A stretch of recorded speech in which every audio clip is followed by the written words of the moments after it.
Ladies and gentlemen, welcome to this week's edition of the Let's Talk Thursdays podcast. My name is Brendan Plays, and I'll let you know right now that it is currently Tuesday. We're doing this show a couple of days in advance because I'm going to be away from Wednesday until Monday, so I won't be around on Thursday to do the show, so I apologize in advance. I haven't watched SmackDown, obviously, because it hasn't aired yet, so we are just a little bit ahead of schedule, so there will be no fan questions again. I do apologize for that, but it was either this or no show. I was going to go with no show this week, but I figured, you know what, it's the Royal Rumble. We're going to talk about the Rumble matches and what's going to happen at the pay-per-view, so I'd like to do a bit of a pay-per-view recap. So it could be a bit of a shorter show this week because of that. There's not a lot of things to talk about besides the Royal Rumble pay-per-view. So yeah, it is Tuesday right now, and like I said, I'm going away for the weekend because it's Australia Day. I think it might be on Thursday, Australia Day is, and tomorrow as well.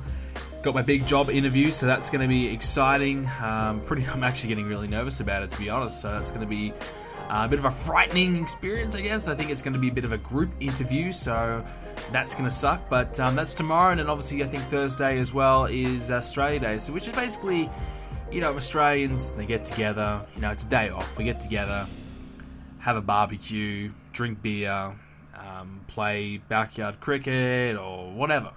You know, it's just a day where we, you know, get together and, you know, relax and chill out and, you know, do a few things, and it's, you know, it's a pretty cool day. But personally, I don't really celebrate it, I guess, or do anything normally for it. But my girlfriend, she likes doing something for it, so I'm gonna go over there and do something there. So that's why I'm gonna be away for a while. But I will try and get some videos done whilst I am gone. And, you know, at the moment I'm currently recording the Payback pay-per-view, so that's kind of like my big plan next weekend to get the Payback pay-per-view on the channel. Probably would have liked to maybe have gotten it up this weekend. If I was around, I may have tried to push to get that done.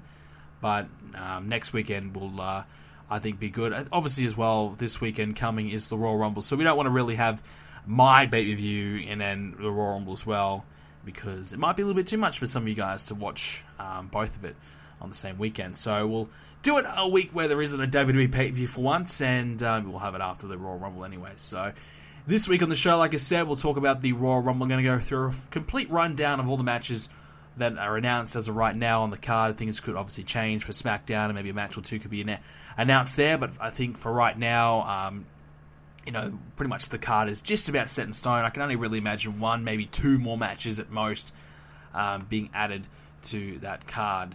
So, yeah, I'm really looking forward to the Royal Rumble. I'm not going to lie. I think it's a pay-per-view that I think most of us always look forward to every year because of the excitement around the Royal Rumble. But, you know, as we talked about last week, there's been a bit of a lack of excitement and a bit of predictability to the Royal Rumble in the last, you know, I would say 4, 5, 6 years. But certainly this year, I really don't know. I really have no idea where they're going with it. And I still don't. You know, even a week away from the Rumble, you know, I think there's a handful of guys who I could see win it. You know, Undertaker, Lesnar, Goldberg, Seth Rollins, you know, even though he's officially not quite in the Rumble yet. Finn Balor's another one. You know, those are the guys I could definitely see winning the whole thing.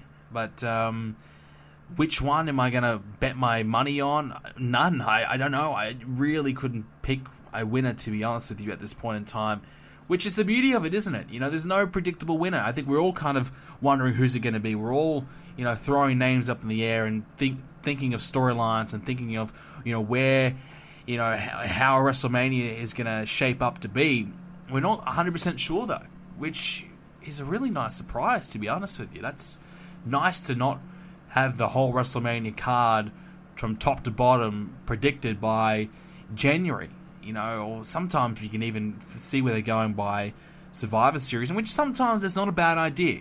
You know, have a couple matches there that you really don't know, but, you know, it's nice to be, you know, you don't know where it's going to go. Obviously, things will shape up once Elimination Chamber and Fastlane finish. You want to know when the, you know, what the card is and have all those storylines in play. But for right now at the Royal Rumble, you want to be kept on your toes a little bit and still trying to figure out where they're going to go and who's going to win that Rumble. So I'm very, very much so looking forward to it. I think it's going to be fantastic. And Could it be the pay-per-view of the year? Maybe. I mean, from top to bottom, it's looking pretty strong. So we'll talk about the card in its entirety in a moment's time, but certainly the Royal Rumble is going to be very exciting. And just a few other little tidbits on the show today as well. We'll talk about Raw, some of the cool things that happen on Raw, but really I don't have a lot to really get into beyond the Royal Rumble. So I guess we'll kind of lead off where we just started with the Royal Rumble, and we'll start with the... Well, we talked about the Royal Rumble match last week, so we're going to probably, steer clear of that a little bit. If you want to know my thoughts on the Royal Rumble match, check out last week's episode of the podcast. And, also on the last week we talked about Kurt Angle's return and things like that as well. So, we'll steer clear of the Royal Rumble this week, but we'll start with, I'm hearing that the pre-show is going to be like 2 hours long. If that's true, that's ridiculous. I don't think they ever need a 2 hour long pre-show, but they do have two matches announced for the pre-show: Cesaro and Sheamus versus Gallows and Anderson for the Raw Tag Team titles. Apparently 2 referees assigned to the match. Now, I will let you guys know now, I missed the first 45 minutes of Raw this week, so and I didn't really feel the need to go back and watch it. I just didn't think much really happened. I had to go back and check it out, so I kind of skipped that a little bit, and I guess they've added 2 referees to it for whatever reason. So Cesaro and Sheamus versus Gallows and Anderson. It's on the pre-show. I think Cesaro and Sheamus are in the Royal Rumble as well later on, so I guess it gives them a bit of time to recover. The way I see it, Cesaro and Sheamus just beating the New Day's longest reigning tag team title run. You wouldn't have them lose the tag titles on a pre-show match to Gallows and Anderson, who've been losing to absolutely everyone all year, who've got literally no momentum whatsoever, who've been struggling to get any fan support. I think most people have given up a little bit on them. I have. I was invested in them when they first came in for a few months. I was, hoping they were going to win the titles and get that run and have that dominant reign, but then it never happened. And was it because the New Day is still going pretty well at the time? Possibly, but even now, they still weren't the one to beat the New Day for the belts. Instead, they gave it to a makeshift tag team of Cesaro and Sheamus, and at the end of the day, Cesaro and Sheamus have leaped above Gallows and Anderson, and I don't see them dropping those titles. Not anytime soon. Maybe at WrestleMania they might drop them, but not at least until... Well, certainly not the Royal Rumble. Maybe Fastlane, but definitely not the Royal Rumble against Gallows and Anderson. So I see Cesaro and Sheamus picking up the victory there. Who's going to face Cesaro and Sheamus at WrestleMania? I'm not sure. I mean, maybe Enzo and Cass will step up and they might get their big victory there. Other than them, there really isn't any other teams that you could probably see earning that opportunity. So, and I guess Sheamus, is he still a heel? Probably. So Cesaro's not really. So I guess they could still do the Enzo and Cass thing there. I definitely think they could probably still do that and kind of utilize Sheamus as the heel in that rivalry and have Enzo and Cass really target Sheamus more so than Cesaro, and you can still get that rivalry to work because I think a face versus face rivalry can sometimes really hurt one team in particular, and certainly Enzo and Cass are going to get the more crowd reaction. If they're trying to get Cesaro and Sheamus over as baby faces, that's definitely not going to work. So I don't think they're going to go with that direction in terms of both being babyface. I think they'll keep Sheamus as a heel, obviously, and maybe Enzo and Cass will step up to take them on at WrestleMania for the belts. Can't see the New Day getting another opportunity, and I don't want to see the New Day get another opportunity, rather. So we'll leave it at that.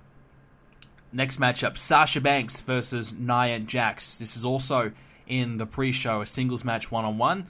So, look, Nia Jax is going to win, surely. Sasha Banks, storyline-wise, has a knee injury. Nia Jax has been beating her up. So I definitely perhaps could see them going with that angle of Sasha gets her revenge over the big bad Nia Jax. But if you want to establish Nia Jax as a threat to the championship, you want to establish Nia Jax as a top woman in the division, she needs to beat someone notable.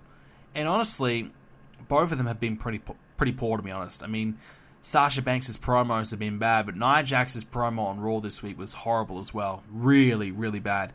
So both women are struggling on the mic, and Sasha Banks just continues to go down this whole, I can't believe I'm here kind of deal, and it's been my dream to be in the WWE type of deal. Now Bayley's doing that same thing. I've heard other podcasts talk about it, and I absolutely agree. You've got to move away from that. Sasha Banks has got to start developing something. She's, she's the boss, but she does not prove that whatsoever.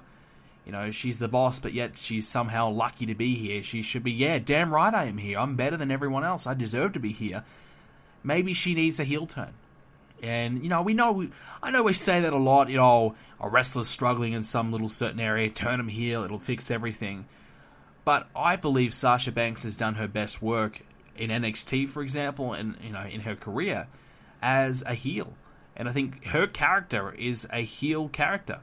But she's currently a babyface. You want to be the boss. To get that over the best is by being heel. So having her as a babyface with that type of character isn't really working. Problem is, though, if you turn her heel, you kind of leave Bayley all on her own. That's the problem with the depth in this women's division on Raw. You've got the core four, Bayley, Charlotte, Sasha, and Nia. And, even Emma can't even get a chance to be on the show. We've been building her up for 3-4 months, replaying the same shitty vignettes over and over and over. She can't even get a chance to be on the show. So, it's quite clear they only have plans for those top four. And do you rotate them around? Do you turn Charlotte babyface? I don't think people want to see that. I think Charlotte is a natural heel and doing her best work as a heel. Do you turn Nia Jax as a face? I don't think it could work at this point.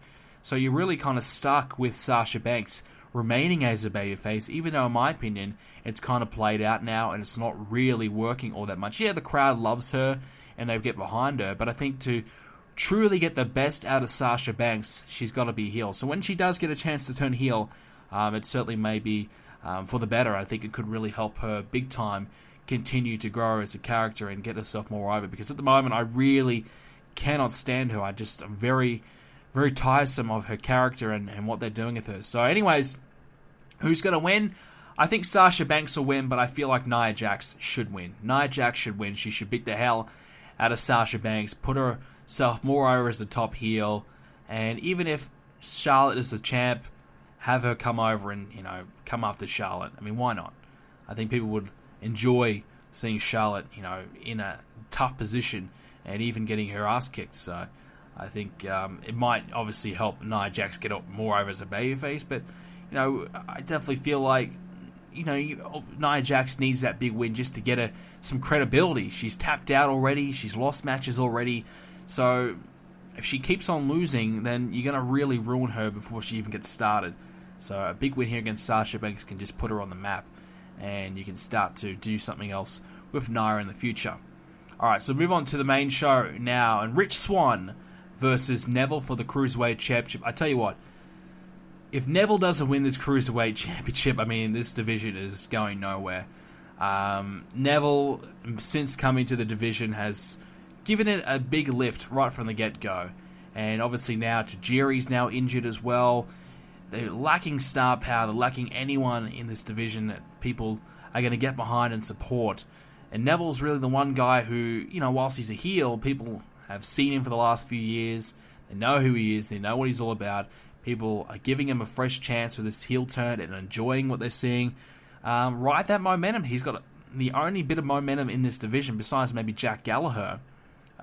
You've got to ride that while you can. So definitely Neville should win. And like I said with Jack Gallagher, he's got some momentum. You can start to build him up. And maybe he's the one to take the belt from Neville down the line. So whilst you got Neville as the big heel, he can run through Rich Swann, Cedric, TJ Perkins, get through those three guys there. Maybe Gallagher steps up after WrestleMania or something like that. He steps up and gets the big win over Neville and takes the belt. Or maybe it's at WrestleMania. Maybe Gallagher gets the big win at WrestleMania, and you put Gallagher over and put him on the map. We'll talk more about 205 later as well, 205 Live later, with their recent little rumor coming out that they're very concerned over 205 Live and its direction, so we'll discuss that later on in the show as well. But I definitely think Neville's got to win, absolutely 100% has to win this one.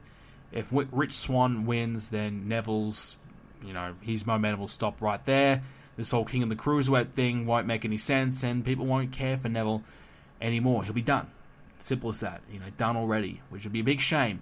So hopefully they make the right call and give Neville the belt. By the way, I am enjoying what they're doing with Swann and Neville. I think that's not a bad little rivalry. The little brawl they had on Raw, Rich Swann not backing down from a fight. That's what I want to see more of. I want to see more people not backing down from a fight. Neville, was going to run away at first, but he got in there in the end and still, made a smart decision. Hey, all right, I'll get out of there. But at least he didn't run away straight away. He got in there, he took on the fight and decided, all right, this is not the right time. I'll save myself for the Rumble. So, whilst, yes, you're doing the heelish thing and running away, you're not running away straight away, so you're not looking like a complete joke. How often we see guys, when someone's coming after them, they run away straight away, or they don't get in the ring. I think it's a little overdone. I think we want to see more people step up and fight. And whilst Neville, stepped up for a moment there, and then he ran away, that I think does well as well for a heel character. So Neville has been a badass, coming in there and, getting through everyone who comes in near him and getting in his way. He's coming after Swann, getting in the ring, he's going to fight, and then he steps away and does the heelish thing. I think that works a little bit better, and it's something a little bit different as well, rather than the continuous just complete runaway and, I'll say, wait till the pay-per-view type of deal, rather than at least getting in there and throwing down a little bit. All right, moving on. So Charlotte versus Bayley for the WWE Raw Women's Championship. And speaking of SmackDown's Women's Championship as well, I feel as though they might sneak a title match on this card for that championship. So whether that be Alexa Bliss and Becky Lynch match, or maybe it's not for the title, or maybe it's just Mickie James and Becky Lynch. I feel like they'll have a women's match for SmackDown on this card as well, which will make it 3 women's matches on the overall show, which is quite a lot. So we'll see how that goes. But Charlotte versus Bayley, look, what they've been doing with Bayley has been abysmal. Bayley was beloved in NXT. Crazy reactions. People loved her. People were, supporting her as much as you possibly could. Now she comes to Raw, and they've found a way to ruin her. I mean, what is she doing? She's, looking like a joke. She's coming up there reading poems, and reciting poems. I mean, we get it. She's a fan and everything like that, but she's been in the WWE now for 3-4 years. She's been on the Raw roster for, a year now? Nearly. We get that she's, she wants to be here and she's happy to be here, but we need to move on from that. That's something you do the first couple months that she's on the roster. Oh my God, this has been my lifelong dream to be here. Well, we get it. Well, she's been here for, 8-9 months. Can we get something else? So it's disappointing that they're still going back to that same... they're doing it the same with all their women, on Raw. It's any babyface, that's their thing. And Sasha's just finally started to do something else, but it's still not working for her. Now they're trying it with Bayley, and Bayley arguably would suit it a lot more. That style of, that character, what they're going to do with her. Bayley would suit more, but it's not working, and she just looks like a child compared to, a woman, and it's ridiculous. You want to build up a challenger like Bayley, but she looks an absolute complete joke, and no one can really believe that she's going to win the belt, and I don't think she will. And to be honest, it wouldn't surprise me if Bayley loses at the Rumble and then falls down the card, and it may even be replaced by someone else. Maybe it's Emma, maybe they bring up someone else, maybe, I don't know. But it wouldn't surprise me if Bayley falls down the card and maybe even becomes a bit of a comedy act. Because I feel like they're giving up on her a little bit. Whilst they're giving her this title shot, I think it's because they can't do Charlotte and Sasha again. So who else is there? Well, they've only got really Bayley. So she's kind of getting the title shot by default. And it's really not going over well. What they're doing with Bayley is not working at all. Just looks like a joke in my opinion. So it's very disappointing. And I was never a big Bayley fan. I think Charlotte is leaps and bounds way, way better. Even Sasha's better as well. And Becky, I think Bayley is the lesser of the 4. So, don't care all that much for Bayley, but, they're not making me care anymore for her right now. What they're doing with her is just really pathetic, let's be honest. It's somewhat embarrassing, to watch that. And I missed her promo this week on the show. Apparently it was not good. So that's a little concerning. So, yeah, I mean, I don't know. What do you do? What do you do with what do you do with this girl? Can you salvage her? Can you save her? I definitely think you can. It's not too late or anything like that, but I don't think she's anywhere near winning the belt yet. I think even the crowd reaction, people were booing her during her poem last week, and I didn't really touch on that because I tried to delete it from my memory, but she's in bad trouble. She's going to have to turn things around. Whoever's in creative is telling them to do this, please stop, because it's not working. One of the two world title matches, AJ Styles versus John Cena. I think this will be the match of the night. This is apart from the Rumble, my most anticipated match on the show. Look, we've seen these two guys have a match, and many believe match of the year for WWE last year. A couple times we've seen them, and we'll see it again. Look, these guys, they'll deliver. Two veterans, they know what they're doing. Great performers. Now, the question is, will John Cena win the championship? I said it last week, I feel like Styles, the only way he'll hang on is, some bullshit thing, he somehow survives, maybe he cheats to win or something like that. I think it would be a real shame for Styles to lose the title after having a great year. They keep hyping it up as one of the greatest first years of all time in WWE, and, it's probably true. Styles had a great year, won the championship, has held it for a while, has beaten a lot of big names. Styles had a great year, so for him to lose the championship here would be just disappointing, wouldn't it? It just would be absolutely disappointing for him not to make it all the way to WrestleMania. Maybe he main events WrestleMania, maybe he doesn't, but at least he would be in a championship match at WrestleMania. I think it would be disappointing for him not to be there and to be relegated to something else after having such a great time, just to have John Cena get his title, just to have John Cena essentially take his spot. Now, I get it, John Cena, much bigger star than AJ Styles. They want to build up WrestleMania, fair enough. But, whilst they are, the same age, still Styles might need that big WrestleMania main event just to push him across the line and keep him at the top and, get his star power even higher up than what it is. I think, you look at the reactions he's getting on SmackDown. People on SmackDown, the crowd there love him. He's getting huge reactions, even when he's a heel. So the crowd loves AJ Styles. So for him to not be in the title match at WrestleMania would be, a travesty. It would be disappointing. So for John Cena to win, I mean, yes, it's his 16th title win, but I feel like if you're going to do the 16, do it at WrestleMania. If Cena wins at WrestleMania, beats Styles at WrestleMania, whatever. So, will they drag it out that long? No. I don't know. But at this point in time, I probably will stick with John Cena winning, but I really hope not, because, it just depends where they're going to go at WrestleMania. I don't know. That's the thing. We don't quite know where they're going to go. And the thing is, with the Royal Rumble as well, they haven't really alluded to the potential of anyone switching brands.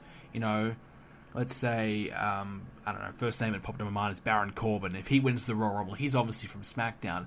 They haven't mentioned the fact that one of those guys, Baron Corbin, for example, could go to Raw, or vice versa. So they haven't mentioned that. Is that still in play? It needs to be in play, if anything, because I don't think I've mentioned it last week, but one of my favorite things about the brand split and with the Royal Rumble is that which brand are they going to go to? I mean, we look back at Batista when he won the Royal Rumble, in that classic moment, the thumbs up, thumbs down to Triple H and Ric Flair, powerbombing Triple H through the table.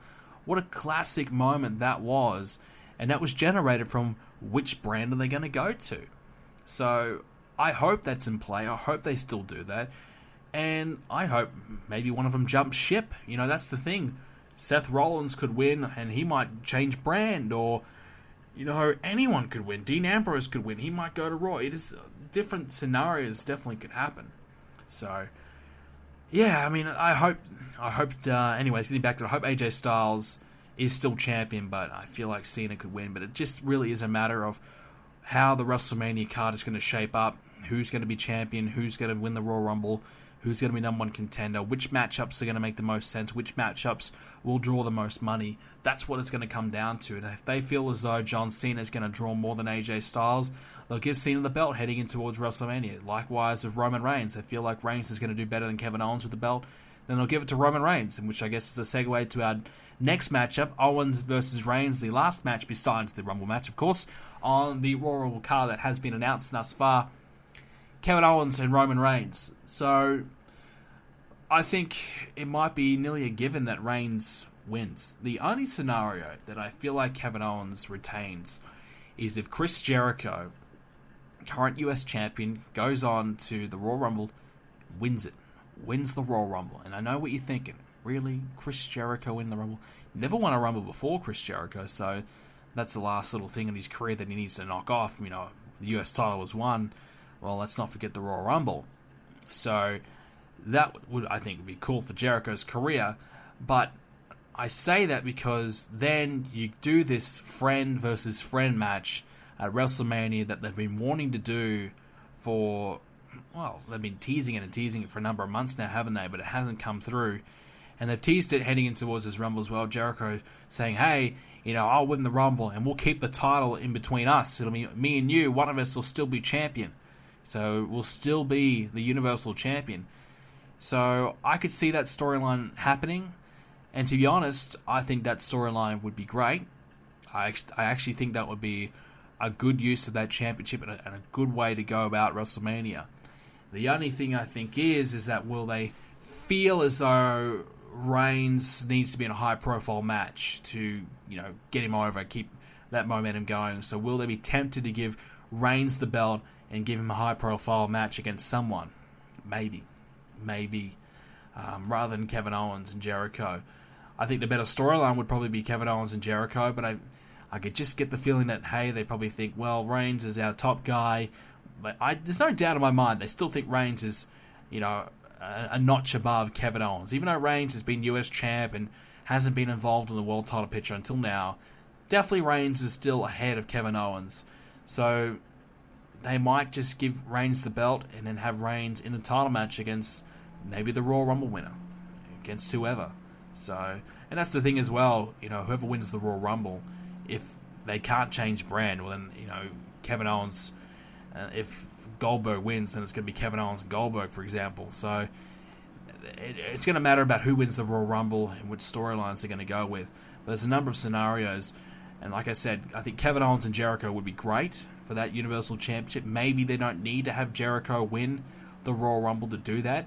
Maybe they have someone win the Royal Rumble and then go to SmackDown and challenge for the WWE Championship instead, which is probably where I would maybe suggest.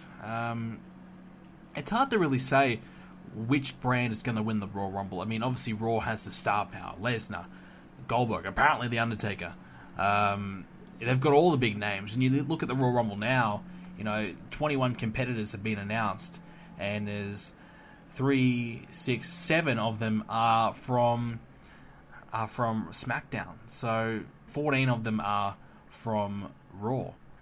13, I guess, if you don't want to count The Undertaker. So that's a concern already that there's so many Raw guys, and that would nearly almost guarantee that Raw may win the Royal Rumble. So it could be for that Universal Championship. So yeah, it's like I said, like the Royal Rumble's hard to predict. There's so many scenarios they can go with, but there's where perhaps they can go with. I mean, if Reigns wins the championship, who does he go up against? Do they do the spear versus spear, Goldberg and Reigns? I feel like that could be an absolute colossal shit show. I think that could backfire big time, and the fans would really hate that. Reigns versus Lesnar, been there, done that. Reigns versus The Undertaker. Well, if Undertaker lost, I mean, Reigns would be the ultimate heel, wouldn't he? People would hate him even more than they do now. So that could work in that sense, but I don't think they're going to turn Reigns heel. So I don't think that would make any sense as well. And I don't think people really want to see Reigns and The Undertaker. I don't think I really want to. So there's not a lot of matchups that Reigns, in my opinion, can have that I feel like the crowd will be receptive to. Maybe the crowd just don't want to see Roman Reigns in general. From what I've read online, most people don't. But Reigns is going to be there whether he's the champion or not. I feel like he probably will be in a title match of some sorts, whether it be the US title or the world title. So we might have to decide which one, which would make the better matchup. Which matchup will we rather see Reigns in? So it's hard to really say. Hard to say at this point. But I feel like one title will switch hands at least. If Styles hangs on, I think Reigns will win. And maybe vice versa. If Cena wins, maybe Owens will hang on. Maybe they just do a complete change. Reigns and Cena, the two arguably most hated guys in the company winning the belt the same night. Geez, wouldn't that go down well? Wouldn't that be a sight to see? The crowd, Twitter would be very entertaining that night for sure. But yeah, so that's the proposition that we face. And like I said, with the Royal Rumble match, there's probably 5-6 guys that may have a real chance. But, you could even add, a few outsiders, like we said, Finn Balor, maybe even Samoa Joe, they give him that monster push. Maybe Baron Corbin's an upset win. You don't know. There's a few guys that you could say, all right, well, I can see that. I can see it happening. So we'll definitely see where they go. But that's pretty much the Royal Rumble discussion that I wanted to have there. There's really not a lot else to really talk about the Royal Rumble. Like I said, there may be another match or two. I definitely think Lynch and James is a possibility. Maybe, if not, maybe a handicap match. Maybe Bliss needs to find a partner. I don't know. Lynch needs to find a partner, rather. That's possible. I don't know. But there's no SmackDown tag title match, is there? So maybe they're on the pre-show. Maybe they're in the Royal Rumble match. Maybe they're not on the show at all, which would be a little bit disappointing. So we'll see. I'm sure there'll be at least another SmackDown match, because right now there's only 5 matches on the main show, and it's a 4-hour pay-per-view apparently. So I don't really know if they need to have Sasha and Nia and Cesaro and Sheamus and that on the pre-show. Maybe on the main show would be enough. So we will see. So I've got a few other little things to discuss rather to wrap up the show. Like I said, a bit of a shorter show this week. But first of all, Sabu. Now, there's a name we haven't mentioned in the show, if at all. But Sabu, criticizing the Hall of Fame. Now, I wanted to talk about this because this is something that I feel quite passionate about to a degree. I feel like Sabu, what he came out and said, I'm going to paraphrase here. He basically said, look, it's not a legitimate Hall of Fame. They put only WWE guys in. No one from, anyone who's not outside of WWE that don't put in the Hall of Fame, which is not true. There's been a lot of guys that have never stepped foot in the WWE that are in the Hall of Fame, or guys who have barely been part of WWE and are in the Hall of Fame. So that's not true at all, but I see his point. But a legitimate Hall of Fame, now I get what he's saying there. WWE generally is a bit of a, look, we'll put guys in who were draws, who can make us money, who's going to attract people. That's their kind of first thought, I would say, when picking their Hall of Fame, and then accomplishments are probably next. And I definitely feel like there's a concern for the Hall of Fame because some people that definitely should have been in there years ago are still waiting and still not in. And, when we look at the Academy Awards and things like that, when people aren't there to accept the awards, they still just put them in. They still give them the award. So that's maybe one thing I think the WWE probably may need to do, is people who are not on good terms with the WWE, and they want to put them in the Hall of Fame, just put them in. And if they're not there to accept, that's on them. That's their decision. But I get it at the same time. The Hall of Fame is still meant to be for entertainment. Speeches and celebrating the career of the inductee. So I get why they don't do that at the same time. They want to have these guys on good terms. They want to have them come in and get the rightful, the right moment. Get what they want. Get that big moment, get that adulation, get that respect that they feel as though they deserve. So whilst you can criticize the Hall of Fame a lot, I still think they do a lot. And you look at Chris Jericho, I don't know if it was last year or the year before, when people were being disrespectful at the Hall of Fame and, criticizing, people who are going in. And these guys do take it seriously. They do appreciate it. They do see it as a high honor. And I'm sure guys want to be in, and I'm sure, look at Kurt Angle. We saw him at ESPN when he was on there, discussing him being in the Hall of Fame. He had a massive smile on his face, so happy that he's going to be in the Hall of Fame. So that to me kind of tells the story that, Sabu may not see it as a legitimate Hall of Fame, because arguably I don't think he is a Hall of Famer. I don't think he would ever get in there. So maybe he's bitter, maybe he's, a bit of sour grapes there, but some guys, really do treat it as a high honor. Like, for example, like I said, Kurt Angle. So I think it is a legitimate Hall of Fame. Now, you could run down the list of Hall of Famers and probably pick out 10 guys that you say, well, They really deserve to be Hall of Famers. And even the rumors right now, look at the likes of Beth Phoenix, who's been rumored. Is she really a Hall of Famer? Does she deserve to go in the Hall of Fame ahead of so many other women before her? No. And is it more because she's more recent, people know who she is more, and they want to try and cash in a little bit more on that name value, rather than wait until people don't really, she's gone forgotten? Maybe. We look at Edge. Did he deserve to go in the Hall of Fame a year after retirement? No. But why did they do it? Well, they made him the headline act because he was still a big name, fresh in people's minds, and people knew who he was, and he was an easy marquee name for the Hall of Fame. So in some circumstances, yes, he's absolutely right. It is, about a draw factor and who can make them the most money. At the same time, most people that go in deserve to be in the Hall of Fame. Most of the wrestlers see it as a big accolade. And people who don't really see it as that are more so the people who are on the outside, or on the outs of the WWE, not well liked, not in the WWE family, or maybe won't even get in the Hall of Fame themselves. So I think someone like Sabu coming out and trashing it, he might just say, "Oh, I don't care. I know I'm not a Hall of Famer. I don't care." But from the way I see it and how it feels like to me, he might be, bitter that he might not get in there, or he's in bad terms with the WWE and he's just trashing WWE to get his name out there. But I think the Hall of Fame is legit. People say they need a legitimate Hall of Fame building, and well, they are working on that apparently.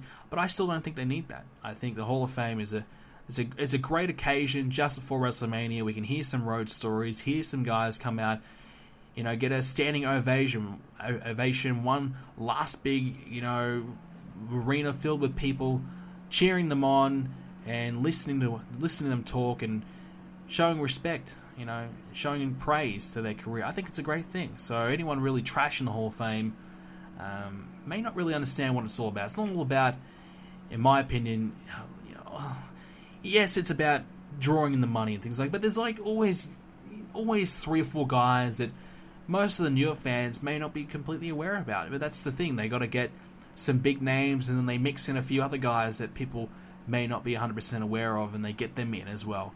So it's a bit of a mixture, and I think that's the right way to go about it. I mean, if you have 8 guys that go in the Hall of Fame, and they're from the 50s and 60s and 70s, when most people weren't around to even see them, it's going to be difficult to get people interested. That's why they mix in a couple of those guys alongside your Kurt Angles and perhaps your Diamond Dallas Pages and things like that. So, yes, it is about making money and selling tickets to that event, but at the same time, it is about paying respects and celebrating the careers of the wrestlers. So, I'm going to disagree with Sabu on that one. Anyways, moving on. 205 Live. Big concerns about 205 Live, apparently because the numbers of people watching the show are going down and down and down every single week. People just aren't showing interest. And I can say, I told you so. I knew from the beginning this was going to fail. Why? Straight away, it's live after SmackDown. Now, think about this. You just watch SmackDown. You just see John Cena in action. Maybe John Cena and AJ Styles cut a promo back and forth, or AJ Styles, has a match with Dean Ambrose. You watch 2 hours of SmackDown, you just see their biggest names go at it. Are you going to switch off SmackDown and go, alright, 205 Live's on, let me rush over and see this live on the network? I mean, I'm certainly not. I don't know about you, but I'm certainly not. I see them pop up, they cut a promo every week on SmackDown, hyping up 205 Live, and there's only been about 2 or 3 circumstances where I went, you know what, I'm doing absolutely nothing else, let me switch this on. But most other times, I couldn't care less. It is a factor that the guys on the show aren't over. People have really no interest in seeing them whatsoever most of the time. So that's an issue in itself, but the positioning of the show is terrible. They're complaining that people are leaving the show before 205's finished. Well, there's no real surprise. You see the best of the best, and then you're seeing, 2 lower mid-card guys who do a couple of flips that you couldn't care less about fighting. I mean, are you going to stick around for that? I mean, I probably would. Now, to be honest, if I was at that show, I would probably watch it because I paid good money to go and I want to see everything they're offering me. That's the type of person I am. It's like when people leave a sports match. You know, your team's losing with 10 minutes to go. You walk out of the building to try and, beat traffic. I'm one of those people who will watch right until the last second because I paid good money. I want to watch the whole thing, experience the whole thing. I don't want to miss anything. But some people aren't like that. Some people will leave to beat traffic. Hey, okay, 5,000 people are going to hang around here and the rest of us can get out of here. I might get home 15, 20 minutes earlier than I perhaps would have. And that to them is more valuable than watching 205 Live. So I can see why. But look, if 205 Live was on before SmackDown, whether it be live or not live, it doesn't have to necessarily be live. I don't see the point in having 205 Live. They could tape it before SmackDown and then they could air it. I still think it should be aired the same night as NXT. I felt like that was the right time slot. Keep talking Smack because I think that's a continuation of SmackDown. People enjoy talking Smack. And it's 25 minutes, 30 minutes after SmackDown, and you're done, you're out of there. And it's still featuring a continuation of the storylines they already did throughout SmackDown, and it has some of their top names on there. People are more likely to watch Talking Smack than they are 205 Live. So keep that, and then have 205 Live be taped before SmackDown, and that can be the third hour of SmackDown. No issues there. That's people generally will watch 3 hours of WWE, and if you don't want to watch 205 Live, you can come later or stay in the merchandise stand because most people are going to get to the show half an hour, 45 minutes early as it is. And then for me, I generally get there half an hour early if I can. So if I'm there early, I'm going to, if 205 Live's on, I'm going to sit down and watch it, sure. But if I'm tired, and generally after 2 hours of wrestling, and if you're getting yourself involved and you're interacting, you're going to be tired after the end of the show. I know I am. I went to NXT Live in December, and when the main event rolled on, I was just about burnt out after 2 hours. I was getting pretty tired. So I don't know how people sit through 3 hours of Raw and maybe a 5-hour WrestleMania, maybe. I don't know how people do that. Unless they're just, not giving a shit for half the show and then just pop for, the main event. Now you can kind of understand why they don't react for everything. Because, if they did, they'd have no energy left at all.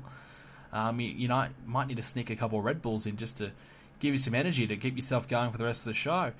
But the thing is with 205 Live, it's a high energy, high flying show. The best position for that is when people first come in, walk through the door, sit in their seats, and they're ready to go. Not ready to fall asleep, ready to go. Ready to watch wrestling. That's when you're going to get the best reactions. That's when you're going to get the best fan interaction. Is when people are sitting in their seats, they are ready to watch some wrestling. And you start off the show, you get the show up hot. With 205 Live, you start off strong. And then you switched over to SmackDown. People have warmed up, they're ready to go. And then they're going to be even more energized, in my opinion, for when SmackDown comes along. They've already, warmed up. Most people have seen a match or two. They're ready to go. Or boom, AJ Styles comes out. Hooray! To me, it makes absolutely every bit of sense in the world to have 205 Live on before SmackDown. It doesn't have to be live. No one's going to say, oh, I'm not going to watch 205 Live because it's not live. If it's taped a day in advance, NXT's taped well in advance and people still watch NXT. And then we give the same criticism for TNA, but TNA is 4 or 5 months in advance at times. That's ridiculous. You could see the results up until May if you wanted to, and you don't need to watch TNA for 5 months. But 1 day in advance isn't going to hurt. And most of the time, those spoilers are going to be posted, during SmackDown. You're watching SmackDown anyways. You might forget to check it out, and hey, 205 Live's on and NXT's on back to back on the network. That's 2 hours of solid wrestling there, 2 hours of action, and that's your wrestling night complete. So, every bit of sense in the world, tape it before SmackDown, air it back to back with NXT. Everything there is solved, in my opinion. Is it going to improve the ratings a hell of a lot? Probably not. But are more people likely to watch it when they've just, if they haven't watched any wrestling for the day, they're going to watch NXT. They'll stick around for another hour because they're already on the network. That's another thing. You've got to switch from your normal TV over to the WWE network. And for some people, it's not easy to do. Some people only have the network on their phone. Some people only on their PlayStation or something like that. So they might have it on their TV, and switching over may not be that easy. For me, I don't have my network ready to go on my TV. I'd have to plug my laptop in and stream it through that, or my PlayStation or something like that. I generally watch the network on my computer. So it's not all that accessible for some people as well. And you have 5 minutes to get ready before the show starts. Sometimes you'll miss some of it. So what I'm trying to say is it will work a lot better if they can air it back to back with NXT and tape it for SmackDown. They'll get better reactions, they'll get better support, and there'll be more people in the crowd to watch. They'll fix a lot of their issues. And with that, we'll move on to Raw. Just a couple of things. We're pretty much going to cover a full show here. Just a couple of things. Lesnar, Taker, and Goldberg in the ring at the same time. Can we just say what a moment? And that's the beauty of a surprise. We talked about it. The lack of surprises in wrestling is killing it. No one knew Taker was going to be there. As far as I know, no one knew Lesnar was going to be there. All in the same ring at the same time. Nice surprise. Great moment. And they didn't touch each other. Now, was that a bad decision? I don't think so. Now you have that thought, okay, these three could be in the ring at the same time at the Royal Rumble. I've got to watch the Royal Rumble to see that. So rather than give it away for free, we now see it at the Royal Rumble. Now, storyline, would Lesnar get in there and start going after Goldberg? Yes. So does it make a hell of a lot of sense that they didn't touch each other? Probably not. But for business sense, yes, it does. Now you can start to hype that up. Oh my God, these three could be in the Rumble at the same time, and I think they may well be. I definitely think Lesnar and Goldberg will be in the same time. Taker as well, maybe. So that was a special moment, and that is exactly what they needed to end on to hype up that Royal Rumble. So excellent decision and a great way to end the show, and a bit of a buzz now. And all of a sudden, people are buzzing about the Rumble. All of a sudden, people are excited about the Royal Rumble a little bit extra because of that moment. And it was a nice surprise. Seth Rollins not in the Royal Rumble. He was defeated by Sami Zayn. Now Zayn is in the Rumble. No doubt in my mind that Rollins will be in the Rumble. And it was a good call to have Triple H distract or do whatever to Rollins. Now, I would have personally done Rollins in the Rumble. Triple H comes into the Rumble not as an entrant, but comes into the crowd, throws Rollins over the top of the rope, takes him out, costs him the Royal Rumble. That's what I would have done. And maybe they still can do that. How does Rollins get back in the Rumble? Well, they can do something that I was watching Royal Rumble 2004 last night, and Test was taken out backstage, was laid out by Mick Foley. And now Mick Foley was the surprise entrant, but Test was laid out, in comes Foley, replaces him. So Rollins could do something similar. He'll take someone out, take their spot, and enter the Royal Rumble. Now, who could he take out? I'm sure there's someone they can, build.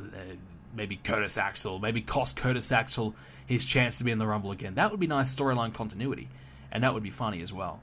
So I would like to see that. But definitely Rollins, I'm sure, will take someone out, take his spot in the Royal Rumble. But then I would like to see Triple H come in and eliminate him, get him out of there, and start this Triple H rivalry. We need to see Triple H on TV. I have no doubt in my mind they've been saving it for the Royal Rumble, knowing that the Rumble is a bigger occasion, bigger crowd, bigger moment. Fair enough. So Rollins, I'm sure, is going to find a way to get in there, and Triple H will eliminate him. That's the way I see it anyways.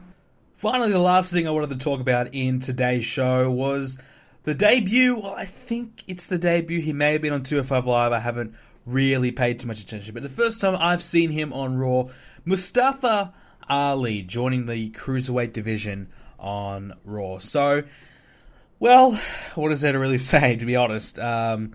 Just another guy. Just another body. Another body. Getting an opportunity, yes, but did he really stand out from the pack? No. But look, it's another fresh face, and fresh faces are good, but the thing that I see, the thing of, concerns me about the Cruiserweight, so they just keep on introducing more and more people without really building up the original guys already there. I mean, look at Tony Nese, Drew Gulak, for example. Those guys have just been forgotten about. You know, they just come in and they'll lose a match and move on. But also I want to know is where the hell is Grand Metalik? I mean, he's the one guy of the whole Cruiserweight tournament that I always said, man, this guy is awesome. I really want to see him in the WWE. Still waiting. So, Mustafa, I mean, look, just another dude, just another guy. Will he be something? I doubt it. But it's another name to the Cruiserweight division, and we'll see how he goes. But I'm not expecting too much, to be honest. But yeah, I want Grand Metalik. Can we get him in there?